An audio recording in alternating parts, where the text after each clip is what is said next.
가족 정책과 여성의 권익 보호를 위해 출범한 여성가족부.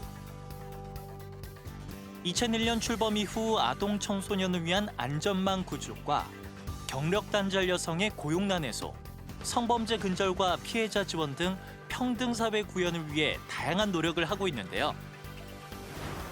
세상 모든 가족이 함께 행복하게 살아가는 사회를 만들려면 어떻게 해야 할까요? 정영애 여성가족부 장관과 이야기 나눠봅니다. 네, 이제 가정의 달입니다. 과거 혼인과 혈연으로 이루어지던 가족 개념이 이제는 비혼 출산이라든지 동거 등이 늘면서 다양한 형태로 발전하고 있습니다.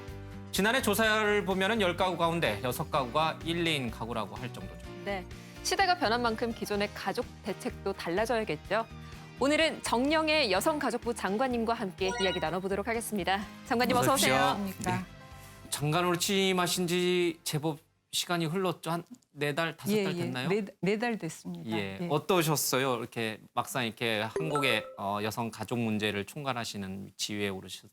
밖에서 볼 때 또 예. 제 관심이 주로 여성 분야여서 이제 여성가족부가 여성 업무 하는 부분에 대해서는 그런 대로 알고 있었는데 이제 장관이 된 다음에 좀 현장을 많이 가면서 상황도 보고 예. 또 그분들의 목소리도 듣다 보니까 굉장히 어려운 집단에 대한 그런 예. 지원을 많이 하는 부서라는 것을 알게 됐습니다. 그래서 뭐 위기 청소년이라든지 다문화 가족이라든지 또 성폭력 피해자라든지 네. 정말 우리 사회에서 가장 국가적인 지원이 필요한 이런 분들에 대해서 많은 정책을 하고 있는 부서라는 것을 알게 되고 또 이제 장관으로 일하는 동안 열심히 해야 되겠다 그런 생각이 많이 들었습니다. 며칠 전에 이 4차 건강가정 기본 계획을 발표하셨어요. 2025년까지 이제 우리 사회의 핵심적인 여러 가지 기본 토대 개념이었던 가족의 개념을 좀 바꾸고 또 거기에 맞춰서 여러 가지 정책들도 바꾸겠다는 얘기인데 뭐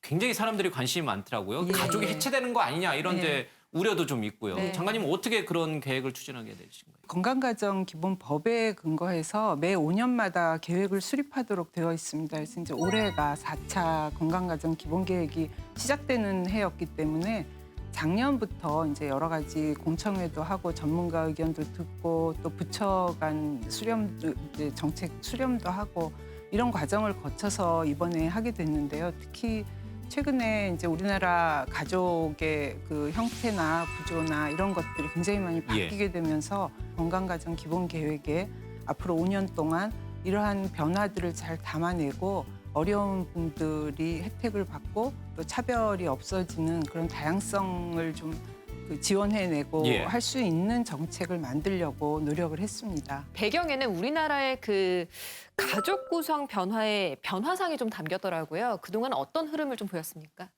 실제 저희가 생각하는 것보다 훨씬 더 그 가족의 형태가 다양화되고 또 특히 이제 가구원의 수라든지 이런 면에서도 굉장히 급격하게 변화되고 예. 있어서 1인 가구가 생각하시는 것보다 40% 가까이 되고 있고요. 예.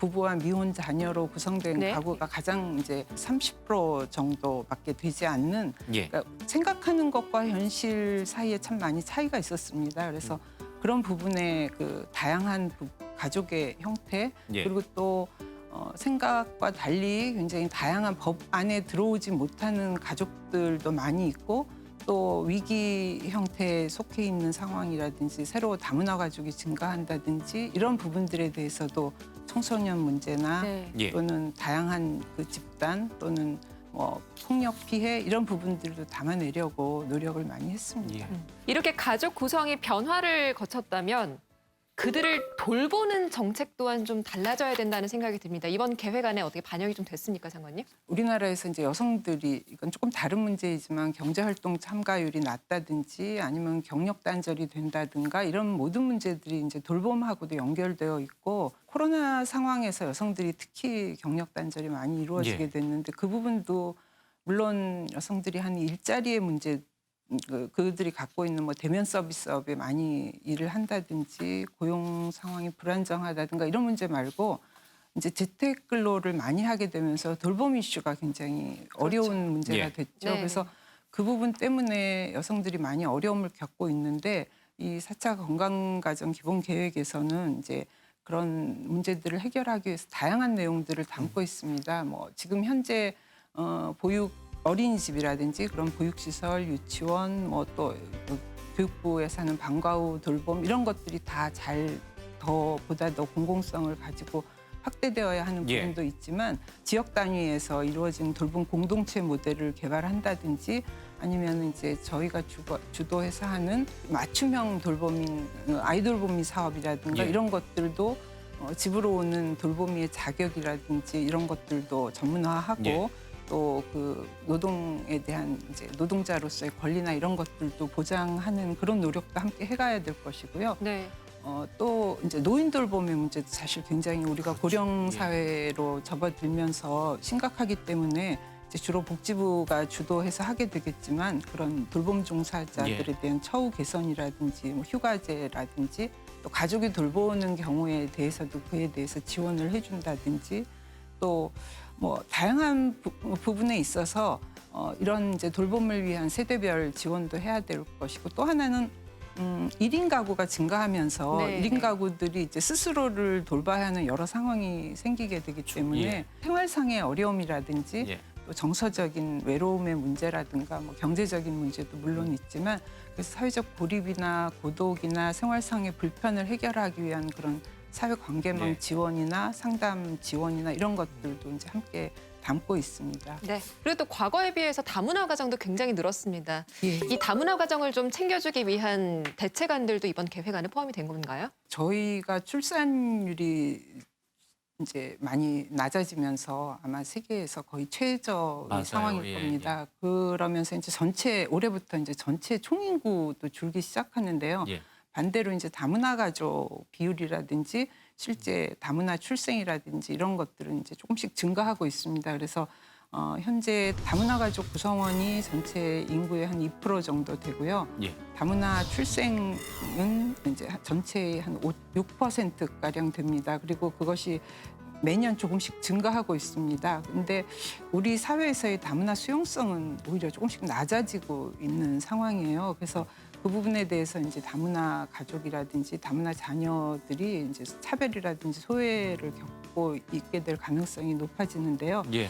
한 예를 들면 이제 여러 부분에서도 좀 차이가 나지만 특히 고등교육기관에 진학하는 비율 같은 것을 보면은 일반 국민의 고등교육 진학률하고 비교했을 때 거의 18% 정도가 차이가 납니다. 그래서 예. 꽤 차이가 나네요. 그렇게 되면 네. 이제 이 아이들이 그 이후에 성인이 되었을 때 이제 계층적으로도 그 이동할 수 있는 가능성도 줄어들게 예. 되고 또 다른 여러 가지 차별에 놓일 가능성이 많아지게 되어서 작년 12월에 저희가 다문화 가족 포용 대책을 마련하고 다문화 가족 지원법도 개정해서 어쨌든 차별을 금지하는 법적 근거를 마련한다든지 또 이제 다문화 업무와 관련된 공무원들에 대한 또 새로 제기되는 문제이기 때문에 새로운 교육도 실시하고 또 결혼 이주 여성들을 지원하는 다문화 가족 지원센터도 예. 이제 점차 확대시켜서 다양한 그 생애 주기에 따라서 지원을 한다든지 일자리 지원을 하고 제가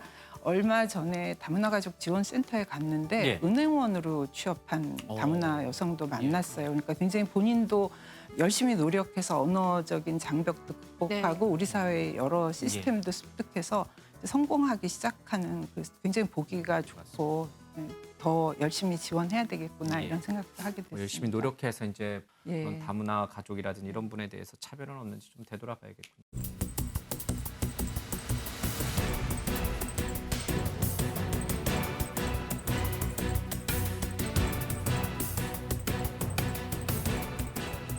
가정의 울타리에서 사랑과 보호를 받고 안전하게 학교를 다닐 권리가 있는 청소년들. 하지만 그 평범한 행복조차 누리지 못하는 아이들도 많습니다. 게다가 가정 밖 청소년이나 학교 밖 청소년을 불량 청소년이나 문제아, 예비 범죄자, 사회 부적응자로 바라보는 사회적 시선과 편견은 차갑기만 한데요.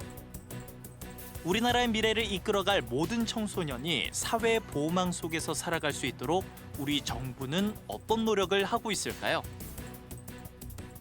예, 장관님, 이 청소년 문제도 사실은 우리 사회의 아주 가장 큰 어려운 부분 중에 하나입니다. 딱히 해결 방법을 찾기도 좀 어렵고요. 지금 한 청소년 5만 명 정도가 매년 해마다 이제 학교를 관둔다고 하는데 이들을 그렇다고 방치할 수는 없는 건 아니에요? 이 아이들을 어떻게 우리 정부가 국가가 책임질 것인가 보호할 것인가 이거 굉장히 중요하거든요. 학교에서부터 이제 그 학교를 다니지 않는 이런 청소년 수는 매년 한 5만 명 정도가 되는데 실제로 해외 유학을 가거나 또 출국을 하는 경우가 한 반 정도가 됩니다. 그래서 예. 이제 사실은 저희가 학교 밖 청소년으로 정책 지원을 해야 하는 대상은 그 중에 한 절반 정도가 되는데요. 예. 실제 학교 밖 청소년이 학교를 그만두었다 하더라도 공적인 지원 체계 내에서 다양한 심리적인 상담을 받는다든지 예. 학업을 이제 또 지속시킬 수 있도록 예. 그런 지원들을 많이 하고 있습니다. 그래서 저희가 학교 밖 청소년 지원 센터를 운영하고 있고요. 한 올해 220개소 정도 운영하고 예. 있습니다. 그래서 학교 밖 청소년 지원 센터가 다양한 이제 그런 학업 지도라든지 또 공부를 지원하게 해준다든지 그러니까 검정고시 지원을 한다든지 여러 가지 노력을 하고 있는데 특히 올 3월에 저희 학교 밖 청소년 지원법을 개정해서 사실 이제 이 학교 밖에 나왔다 하더라도 개인정보 보호 때문에 이 저희 사업 대상으로 연계시키기가 어려웠어요. 본인이 예, 동의하지 않으면 저희 그 정책 대상에 포함시킬 수가 연락할 없었는데 방법도 없고. 예. 그랬는데 이제 또 그 학교를 안 그만둔 청소년이 또 스스로 우리한테 오진 올 않아요. 가능성도 없고 정보를 모르기도 하고 그런데 이번에 법적 근거를 마련해서 자동으로 연계될 수 있도록 그렇게 되어서 저희가 좀 더 빠뜨리지 않고 사각지대 없이 지원할 수 있도록 그렇게 되었습니다. 매년 지원이 필요한 학생 수가 한 2만 5천 명 정도 된다 치면은 관련 시설이라든지 인력이라든지 좀 충분하게 마련이 되어 있어야 되지 않을까 하는 생각이 드는데요.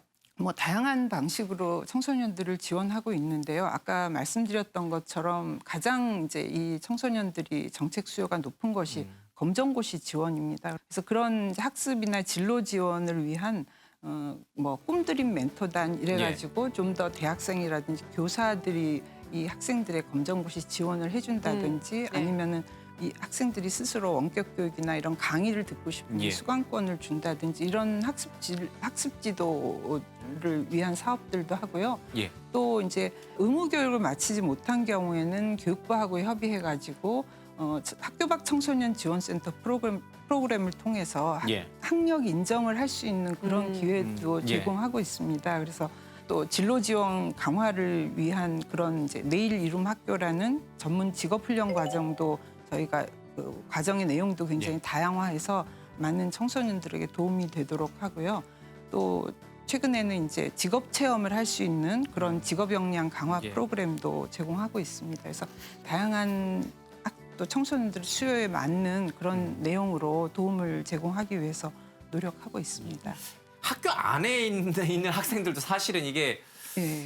이게 순탄치가 않거든요. 특히 요즘에 인터넷이라든지 또 휴대전화, 그렇죠. 스마트폰에 그게 문제죠. 너무 의존해가지고 학교 교육도 정상적으로 이루어지지 않고 이런 과의존하는 문제 어떻게 좀 바꿀 수 있을까요? 학교 밖 청소년 말고도 이제 다양한 형태의 위기 청소년들이 있는데요. 이제 뭐 가출이라든지 자살이라든지 폭력이라든지 이런 것들 때문에 예. 이제 그 청소년들에 대해 정책을 이제 함께 이제 펼쳐야 하는데 말씀하신 이제 인터넷 과의존이라든지 이런 경우도 굉장히 증가하고 있고 그것이 다른 범죄나 폭력이나 이런 것으로 이어질 수 있어서 저희가 적극적으로 대처해야 할 그런 문제입니다. 예. 그래서 2020년에 인터넷 또는 스마트폰 이용 습관 진단 조사를 해봤더니 예. 위험군으로 진단된 청소년이 22만 8천 명 정도가 됩니다. 그러니까 예. 굉장히 많은 인원들이 인터넷 특히 코로나 상황에서 이제 이런 대면 활동들을 하기가 어려워진 상황에서 아마 2021년 현재 상황은 또 그보다 숫자가 더 늘지 않았을까 예. 생각이 되는데요. 이제 경미한 정도의 과의존으로 나온 청소년에게는 이제 집단 상담이나 이런 것들을 통해서 이제 좀 더 자율적으로 스마트폰을 이제 조절해서 예. 사용할 수 있도록 한다든지 이런 그 지원을 하지만 의존 정도가 심한 경우에는 병원 치료나 가족과 함께 치유 프로그램을 한다든지 이런 방식으로 해서 좀 더 이렇게 점점 그러니까 이 스마트폰 세계 속으로 빠지게 되는 부분들을 예. 좀 거기에서 나와서 일상생활과 청소년에게 적합한 이런 활동을 할 수 있도록 지원하고 있습니다. 그리고 또 우리 장관님을 또 모신 만큼 이 문제를 또 안 여쭤볼 수가 없을 것 같습니다. 또 여성가족부 장관님이시니까 여성들의 고용 문제가 사실 어제 오는 일이 아닙니다. 경력 단절로 오고 또 뭐 일자리 문제도 생기고 뭐 널리 보면은 뭐 생계 문제로까지 이어지는 문제잖아요. 장관님께서는 이런 문제에 대해서 어떤 시각을 좀 가지고 계시는지 의견을 여쭙고 싶습니다. 여성가족부에서도 그 일에 대해서 좀 더 적극적으로 해 나가기 위해서 이제 그동안 애써 왔습니다. 그래서 지난번 코로나 위기 극복을 위한 이제 전반적인 뭐 추경을 한다든지 하는 과정에서도 이제 고용 위기 회복 대책 속에 여성들이 많이 포함될 수 있도록 여러 가지 정책들도 같이 포함시켰고 예산 추경 예산도 확보했는데요. 실제 우리나라가 그러니까 경력 단절 현상이 이제 20대 후반, 30대 초반에서 시작해서 30대 후반까지 이어지는 현상이 굉장히 우리나라에만 거의 있는 현상입니다. 일본하고 두 나라가 그랬었는데 일본은 이제 많이 우리보다는 그 M자형의 저점이 높아지고 그렇게 됐는데 실제 2019년까지 코로나가 본격적으로 시작되기 전까지 전반적으로 여성 경제 활동 참가율은 조금씩 좋아지고 있었습니다. 그리고 경력 단절된 여성의 숫자도 조금씩 줄어들고 있었는데 경력 단절이 줄어든 것이 그러니까 결혼을 안 하거나 출산을 안 해서 줄어든 것인지 아니면 노동시장 상황이 좋아져서 줄어든 것인지는 좀 더 살펴봐야 하는 것이지만 그나마 좋아지고 있었는데 코로나 충격으로 인해서 다시 나빠지게 된 점이 굉장히 아쉽습니다. 그래서 아까도 말씀드렸던 것처럼 여성들이 특정 고용 부문에 많이 이제 종사하고 있다든지 불안정 고용에 많이 있다든지 돌봄의 문제가 있다든지 이런 부분들을 함께 해결해 나가지 않으면 좀 더 노동시장 자체의 구조 개편을 하지 않으면 그냥 여성 일자리만 만든다든지 해서는 그런 문제가 해결되기는 쉽지 않은 상황인 것 같습니다. 그래서 앞으로 좀 더 이게 이제 기본적으로는 고용노동부의 업무이기도 하고 그 여성가족부에서는 주로 경력 단절된 여성의 재취업을 중심으로 정책을 펼쳐왔지만 경력 단절을 되지 않도록 하는 초기 노동시장에서 빠져나오지 않게 하는 그런 노동시장 개편과 관련된 문제에 대해서도 좀 더 관심을 갖고 그 임금 공시제라든지 양성평등 임금의 날이라든지 여러 가지 그 고용노동부에서 추진해오는 그 AA 제도 같은 것도 본격적으로 제대로 기능하게 제도 개편을 한다든지 이런 노력들을 해서 여성 일자리 상황들을 보다 더 이제 좋아지고 이런 M자형의 경력 단절도 줄여나갈 수 있도록 노력하겠습니다. 여성들의 일자리 개선을 위해서는 또 한 가지 이 문제점을 좀 짚어봐야 될 것 같아요. 남성과 여성의 임금 격차가 지금 크다고 예전부터 계속 지적이 되어 왔잖아요. 이 격차는 어떻게 개선이 안 되고 있는 겁니까? 불행하지만 그 성별 임금 격차를 OECD 국가에서 측정을 해마다 하는데 항상 저희가 가장 격차가 많은 나라였어요.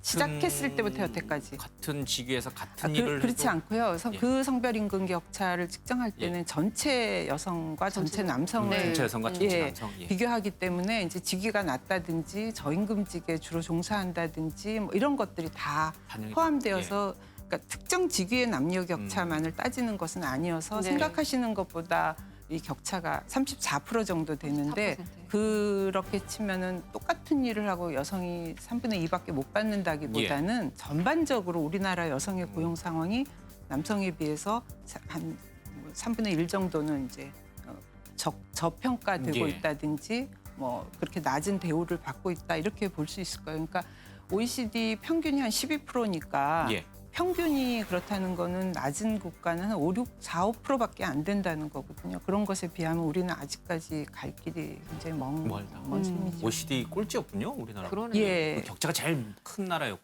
그 통계를 시작한 때부터 현재까지 계속 그렇습니다. 그런 일인 것 같습니다. 예전에는 그런 얘기도 많이 했잖아요. 뭐 여성이 해야 할 일 따로 있고 남성이 할 일 따로 있다. 뭐 회사에서 뭐 그렇죠? 그런 차별적인 요인들도 많은데 그런 부분들은 좀 많이 개선이 됐습니까? 개선되어 오고 있는 중이고 젊은 여성들이 또 그런 것에 대해서 굉장히 분노하죠, 참지 못하죠. 평등에 대한 이제 그 기준도 높아지고 그래서 많이 개선되고 있습니다. 그리고 이제 여성 대표성, 고위직 여성 참여율도 높아지고 또 특히 공공부문 같은 경우는 이제 의도적으로 노력하기 때문에 좋은 성과를 내고 있기는 한데 그럼에도 불구하고 이제 여성들이 주로 하는 일에 그 직종하고 남성들과 이런 것들이 그러니까 수직적인 성별 분리도 있지만 수평적으로 이게 어느 일을 많이 하느냐 이런 차이가 있기 때문에 예. 그런 점에서는 이게 구조적인 그 노력이 없이 그냥 여성 개인적으로 그 문제를 해결하기는 쉽지 않은 예. 것 같습니다. 최근에 이제 좀 그런 일자리, IT 부문의 일자리라든지 새로운 신기술이라든가 예. 이런 이제 교육부나 과기부가 같이 협조해서 그런 여성들 인력을 키우기 위한 그런 노력도 많이 하고 있고 이런 것들이 이제 추후에 말씀하셨던 예. 문제를 해결하는 데 많은 도움이 될 것이라고 생각합니다. 우리가 흔히 말하는 여성 할당제라는 걸 많이 쓰잖아요. 정치권에서도 뭐 이제 국회의원 예. 숫자도 그렇고 이런 부분들은 그러니까 여성 할당제에 대해서는 우리 사회가 좀 당연한 걸로 수용하고 가야 되는 거죠. 정치적인 부분에서는 어느 정도 이제 최근에는 공천 할당제 뭐 이런 예. 얘기도 나올 정도로 그것이 이제 대표성이니까 국민들의 다양한 집단들의 대표가 이제 정치적으로 역할을 할 수 있는 기회를 줘야 한다 이런 의미에서 좀 받아들여지고 있는 것 같아요. 근데 민간 부분이 이제 공공 부문은 또 의도적인 노력을 하고 예. 민간 부분이 조금 좀 낮은 상황인데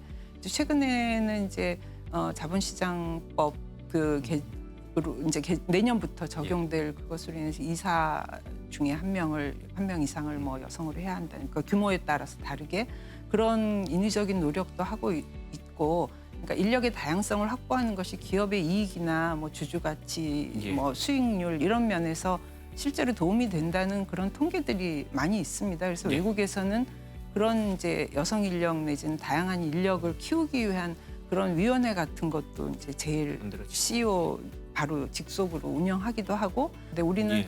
그 사람들을 키워주려는 거에 대해서 이제 여러 가지 또 다른 의견을 가지고 있어서 굉장히 많이 좀 합의를 이루어 나가야 할 부분이라고 생각합니다. 예. 그런 부분에 대한 공감대 좀 더 확대됐으면 좋겠습니다. 예. 이렇게 여성들의 일자리 문제를 개선하기 위해서 여가부가 또 운영을 하고 있는 곳이 있죠. 바로 세일센터, 새로 일하기 센터, 예. 새로 여성 예. 일하기 센터죠. 예, 예. 네, 맞습니다. 일자리 때문에 지금 고민이신 여성분들이라면 이 정보 꼭 참고를 하시면 좋겠습니다. 어떤 도움을 주고 있는지 센터 소개 영상부터 함께 보시겠습니다. 경력 단절 여성이 재취업에 도전할 수 있도록 돕는 곳, 바로 여성 새로 일하기 센터 세일센터입니다. 현재 세일센터는 전국에 총 158개소가 있는데요.